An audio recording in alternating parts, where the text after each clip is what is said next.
Hi everyone, my name is Anne. Thanks for joining me on Art on the Creek. I'm happy that you're here with me today in my home studio in Parker, Colorado. I was going to take you outside, but literally in the time I got ready to go out there, a storm came over. So I had to go put on a sweatshirt, and here we are. We're going to just do it from our studio. I did get a photo in though. This time of year, everyone seems to be interested in going outside, being in their garden, and rightfully so. Summertime, late spring, one of my favorite times of year. What I would like to share with you today is how to watercolor the things in your garden. You don't have to go on plein air, you don't have to go on a hike. What I have in my garden that I really like is a little statue of a rabbit. Let's go try it, shall we?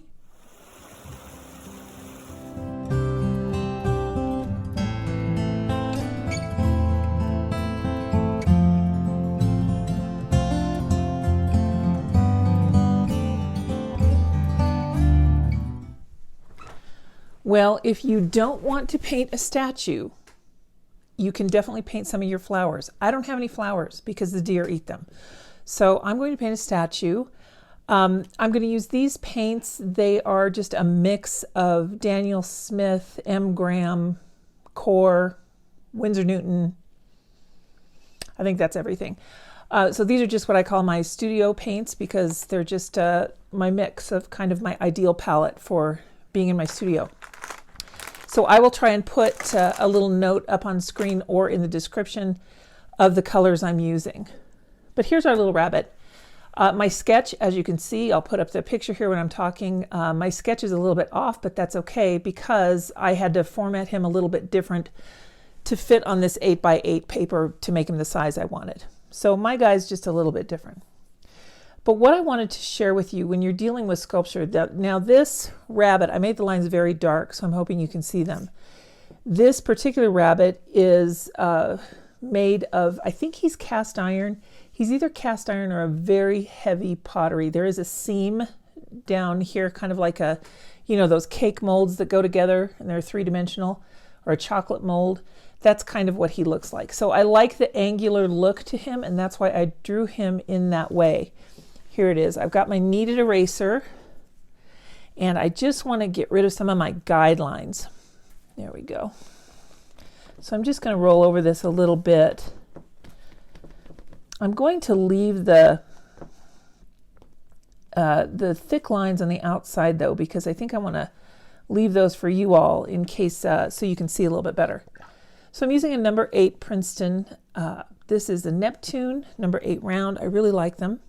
And the first green I'm going to go into is a Daniel Smith Cascade Green. I really like it. It's a double pigment green. It has burnt sienna in it, and I really like that. What I'm going to mix it with, though, is some Payne's Gray or neutral tint. One of these two. There we go. Now I've got, let me show you what I'm doing here on my palette. I've got the Cascade Green here. That's just straight Cascade Green. And then I'm mixing it to blue it up a little bit here. So that will give me two different values of it. And then over here, I'm going to take that same Cascade Green and I'm going to mix it with a little bit of buff titanium. Buff titanium is a really nice paint to have in your palette because it's a little, well, it's titanium, but because it's that off-white, it just brings things into that pastel realm, but keeps them kind of soft. Pastels are, that's not the right word because pastels are soft, but it's not white, it's ecru. So there you go. And then I've got some old black that I mixed here with the burnt umber and an ultramarine, so I will use that as well. All right, so in watercolor, we tend to like to work light to dark, but what I'm going to do first is just get this rabbit wet. I'm going to do some wet on wet, and when you're doing this particular painting, you do not need to start with a clean brush. So we're going to have this tint of green. Just had to make sure that I was still in frame there. All throughout, and it'll get covered up as we move on. So this is all just fine. We're going to wet the entire surface of the rabbit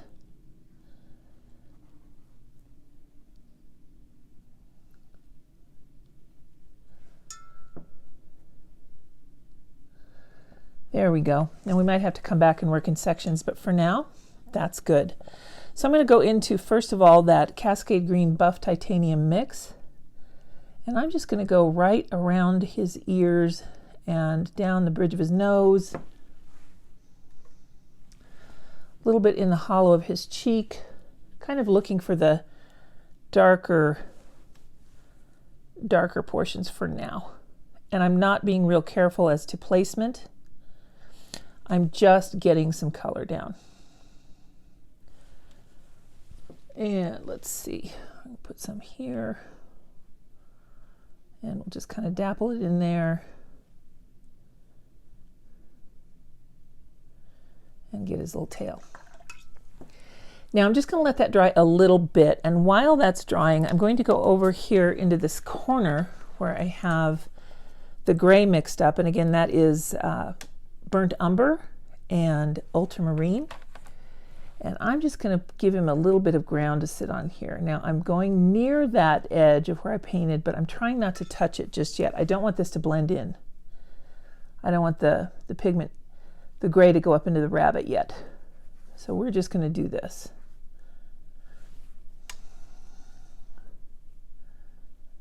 You can see a little bit the green is coming down into the shade, but that part's okay. I just kind of don't want the gray to go into the rabbit.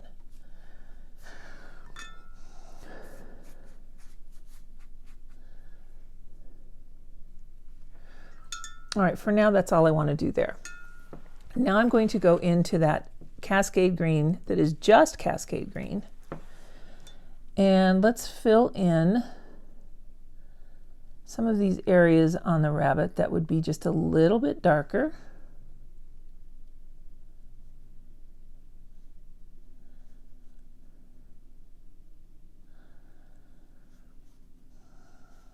Still working wet on wet.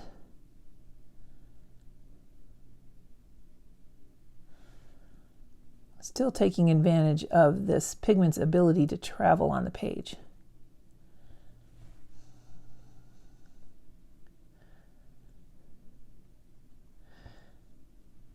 I'll go fairly quickly here because I can see I've lost some of the wet over here. It's starting to dry.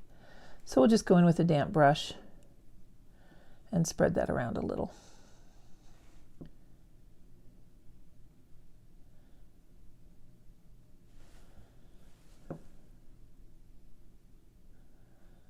A little bit more in here.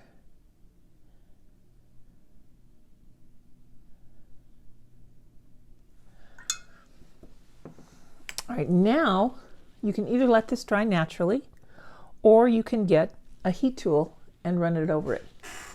Since we are doing a very quick painting here today, I'm going to go ahead and use a heat tool. Turn my light down so you can see a little bit better. I hope that's better. I'm not glaring at you. By using a heat tool like this, you can freeze the motion of the watercolor. If you wanted to let it go further and drift further into whatever it is that you've got damp on your surface, then don't use a heat tool. But I wanted to have a little bit more control over it.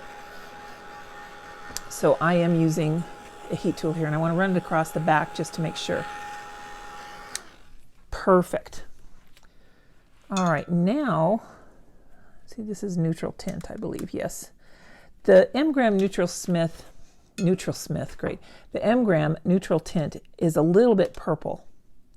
And you can see that there, as opposed to the Payne's Gray, which runs a little bit blue. So really either of these would work. I'll show you what this mixes with the Cascade Green. That's really kind of nice. I actually kind of like that better than with the Payne's Gray. I might go that direction. Yeah, that might be just a bit too navy. I'm going to stick with Cascade Green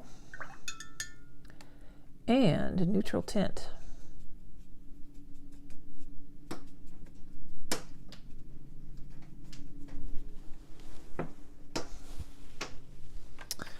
Well, I can hear a hailstorm coming. So you guys might be able to hear it on the voiceover here. It might sound just a little bit like popcorn. But I am safe indoors. Everything is fine, so no worries. Now what I'm doing with this mix of neutral tint and Cascade Green is I'm going in the darkest portions of the rabbit here. And then I'm going to rinse my brush. I don't want to do too many. I want to rinse my brush and just coax that pigment up from its edge. And that will just kind of help us get a little bit of a shaded effect.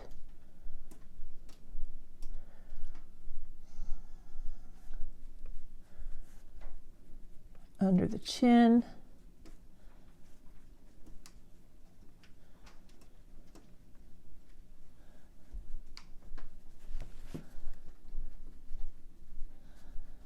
Just kind of coaxing that shadow right where you want it.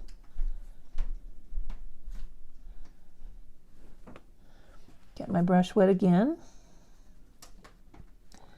Agitate that line of pigment and gently pull it across.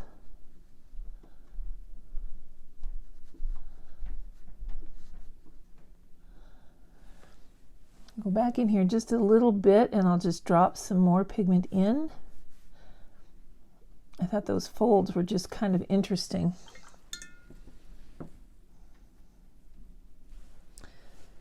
And same with this section back here. I'm going to run that mix of the neutral tint and the Cascade Green all on his paw lines here. And then I'll rinse my brush and kind of spread that around, especially on this back one here, so that it can just be just a little bit darker.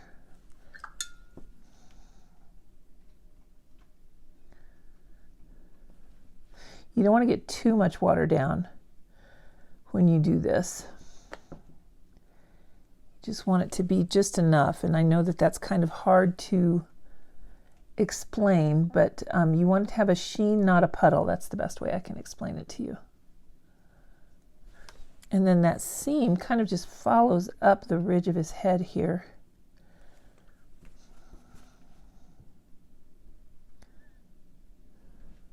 There we go, pick that up a little bit. And now let's think about his ears. Now, I'm going to get the inside of the ear wet. A little bit of paint on my brush, that's okay.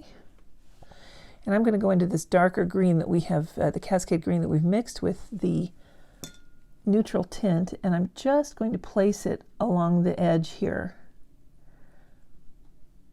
of that ear, and that way we'll get that cup shape coming up because this outside of his ear is casting a shadow.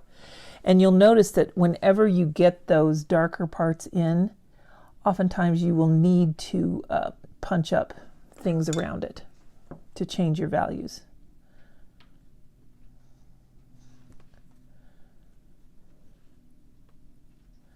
And that's just what I'm going to do with this outer ear here. I'm going to add a little bit and pull it down this way.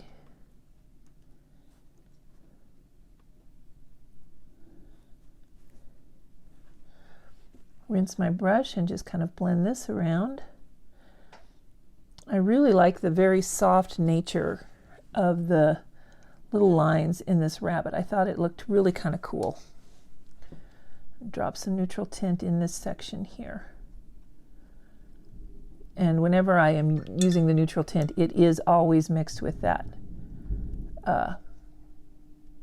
Cascade Green.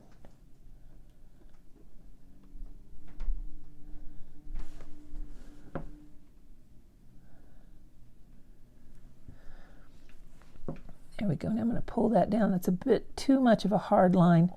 Whenever you look back and you see a hard line forming, typically you can just go in with the tip of your brush and agitate that pigment and get it to move around to the way you want it. There we go. Like these hard lines here, we're just going to scrub those around. And now I'm going into the mix with the buff titanium and pulling that lighter note around the eye there. Now I've got the rest of that buff titanium since I made the head quite a bit darker, and I'm just going to add some of that in over here. Not everywhere, just in some places, wherever it looks like it needs a little bit more color.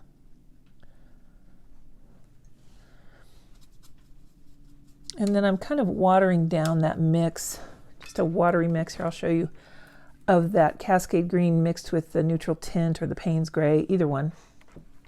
And I'm going to go over this line here, sticking to the right of it because his arm and elbow would be more towards us. And let's just kind of loosen that up a little bit.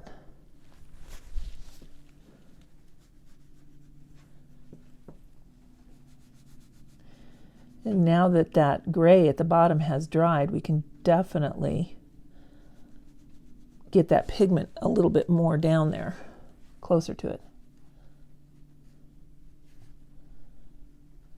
So when you're placing your pigment, wherever you place it, it's going to be the darkest.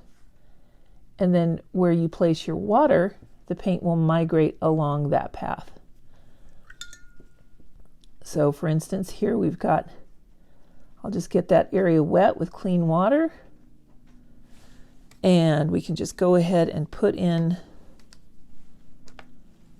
a little bit of our pigment, and then it will travel along the water. Or conversely, we can put the pigment in first and then come back with a wet brush.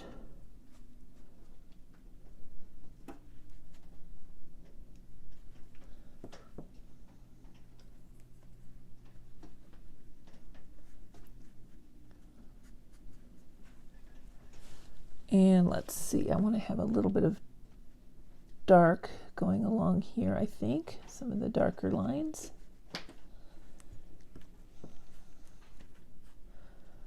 Get some water to move that around. I'm sitting right under the window, so the hailstorm might get a little bit loud.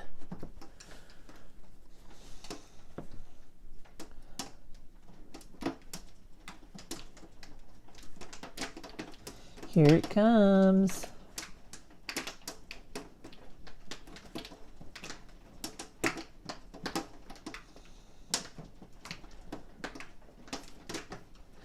Wherever you think you need more contouring, just this is the time to add it.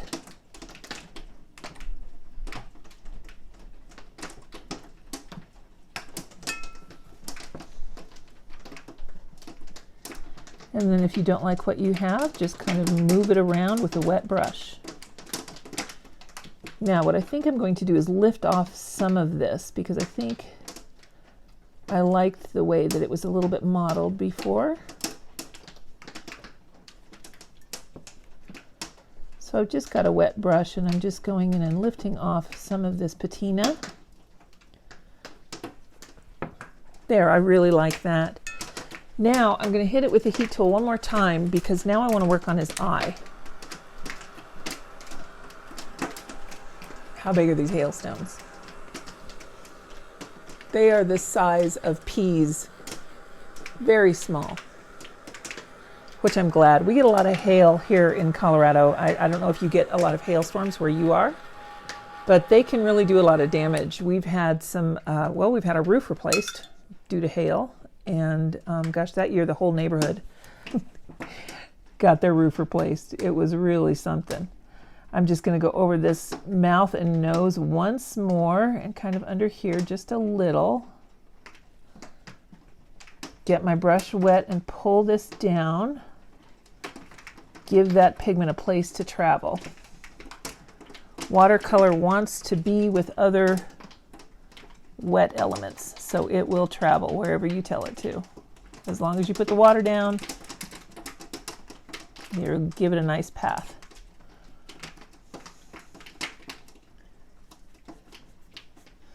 I think I don't like the little curve that I just cut off his jaw a little bit, so I'm taking a paper towel and I'm just going to blot that up just a touch, and let me just scrub it a little because I think he needs just a bit more curve in his jaw. So let me go back into this mix here and I'll keep that lower. There we go.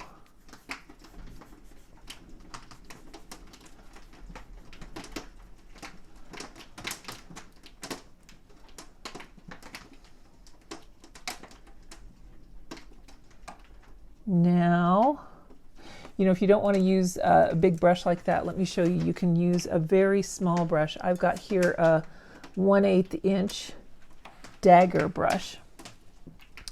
And this is a nylon filament, so this is kind of nice because you can go in and agitate that pigment really well. I think I got too much water on there. But let's just start down here. And you can do quite a bit without overworking it. Just working in a little circular motion. And I can even just add just a little bit more pigment for his nose. There we go.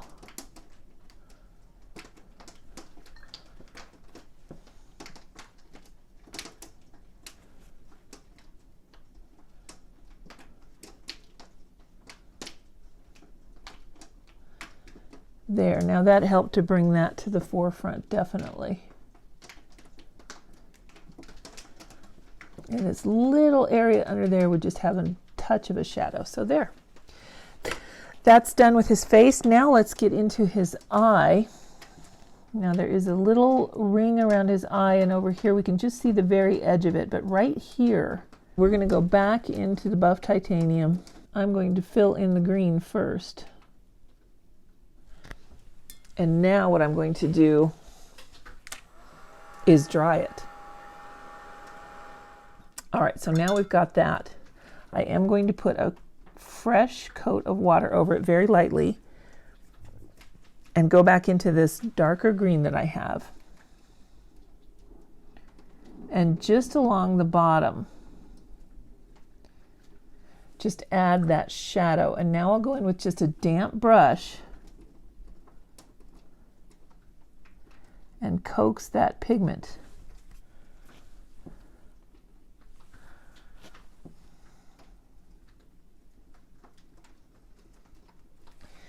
There we go. Now I'm going to let that dry again with my heat tool. And now we'll go into some of that darkest gray-green that we've got mixed. And with the point of the dagger, I'm just going to very lightly go around the eye. And I can put a little bit more in the nose here. And I think I'm going to line this ear just a little bit, this one as well. And I'll come back here with some of this darker shade to kind of bring that together. The wet brush. Pull some of that patina out.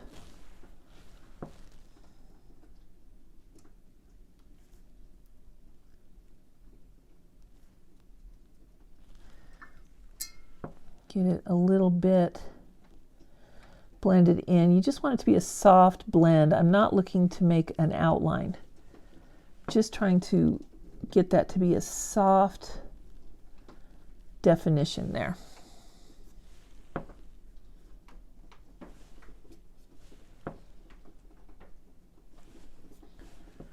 Put more indentation there.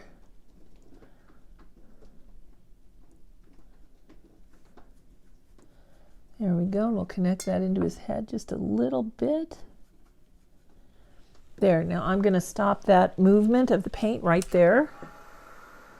Now I really like what we've got going here where the green leached into this a little bit. Let me go back into this gray. Now that is the burnt umber and ultramarine mix that I had in this corner here. I don't know if you can see that. There we go. And I'm just going to kind of fill in behind our little bun.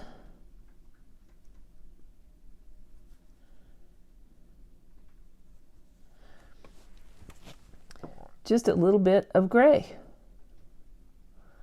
Just going around using my number 8 round, and then I'll go in and get the brush wet and just create a very organic edge.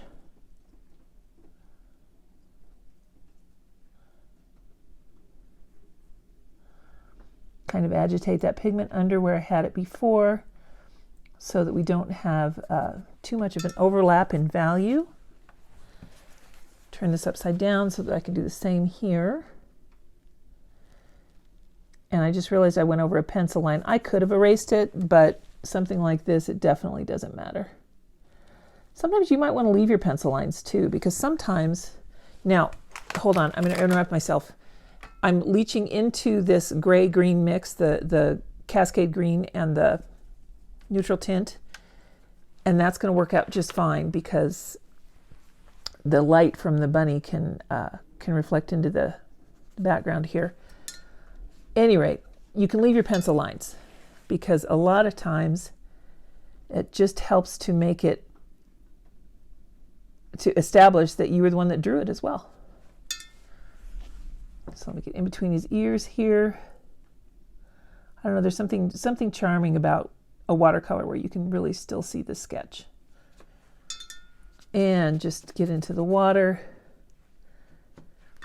Now, we do need to have him sitting on something, so I'm going to go back into this darker shade here and just fill this in. A little bit here.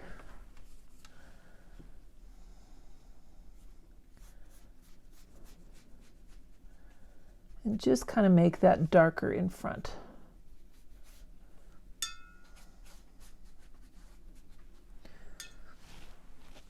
And we should bring that back up to that little horizon line. That's the line that I had there.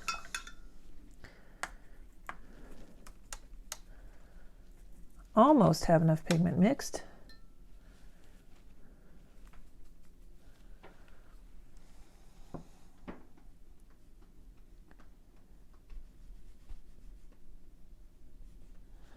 Now when you've got a horizon line right here, and I don't want to go all the way through the rabbit, so I'm going to pick up my brush, go very slowly, and put the line where it would be on the other side.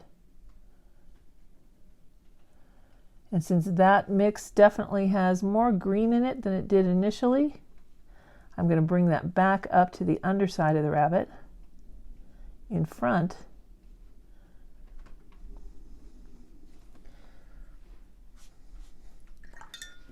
And then I'll just use my wet brush to kind of bring that around. And the fact that it's melting in kind of up here, that the pigment is migrating, is just fine. I just want to make sure that I don't have any weird hard lines going there. So let me just bring that up.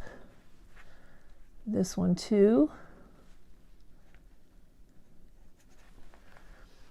And then I just realized I don't like the way that's looking. So let me go back into the, I better dry it first. I'm going to go back into the Cascade Green with the Buff Titanium, and I'm just going to clean up his tail a little bit because it ended up being the exact same color as the background right there. I really like these backgrounds that are very painterly, and it's just one of those things where you can work with an uneven level of dampness to your advantage. Because that seems to be something I run into a lot.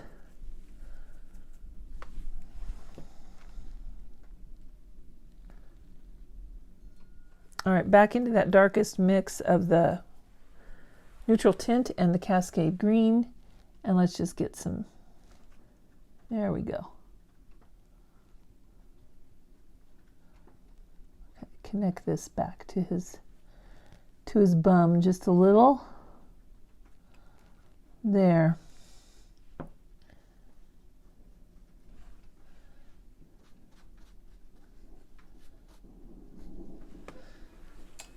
And that, my friends, is our backyard bunny. That's what I'm going to call this one. And there you go. You've got a cute little rabbit. You might have a gnome in your backyard or a bird bath, anything like that. Don't discount it. Just because it's not blooming doesn't mean it's not worth being painted. I hope you guys are having a great day. We'll see you next time. Bye now.